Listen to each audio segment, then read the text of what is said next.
Hello everybody. Today I'm gonna make a very short video. It is very important. Those who are really living in Victoria and lodging their UI to get invited from Victoria.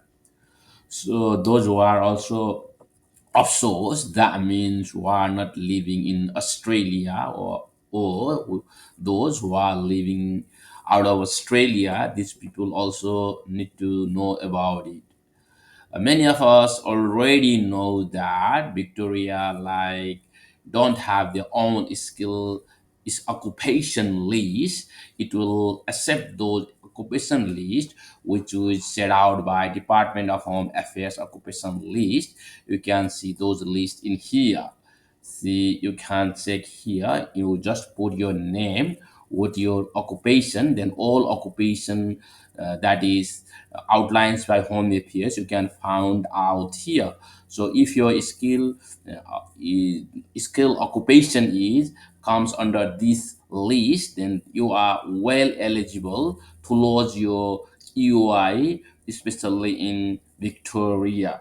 But even you lodge your EOI, which because your occupation are found in this list, but still you will not you may not get invited by Victoria because they already listed the occupation which are their priority industry, and they will call up only those if they have enough score points. For example, health related occupation will be called up first, social service will be invited then only education including early childhood, and construction like any construction really civil engineering, new energy any kind of solar energy and any kind of electricity any kind of energy related, then digital economy means IT related, but see only for 491. So if anyone are lodging your UI, especially what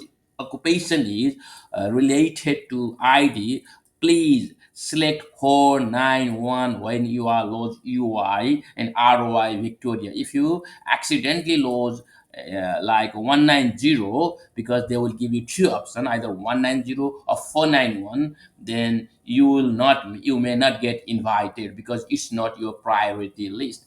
Then it comes advanced manufacturing 491, hospitality and tourism also 491. So all these three occupation one, please select 491 rather 190. You can choose 190, but if you choose 191, you will get first priority, then 190 over 190.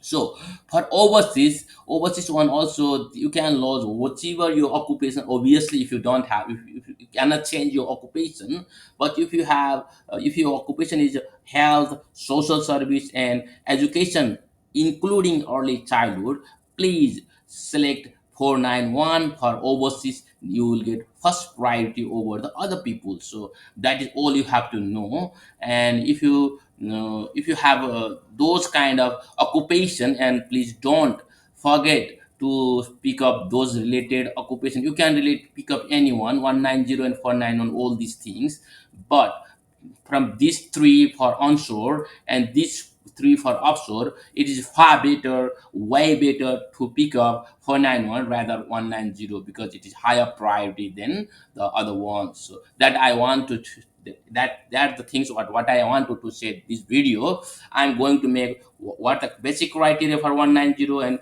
491 in next two video. Please subscribe and like and comment what you want to know, which will motivate me to make more video. It is only for general information. Please don't take it as a legal advice. Thank you everyone.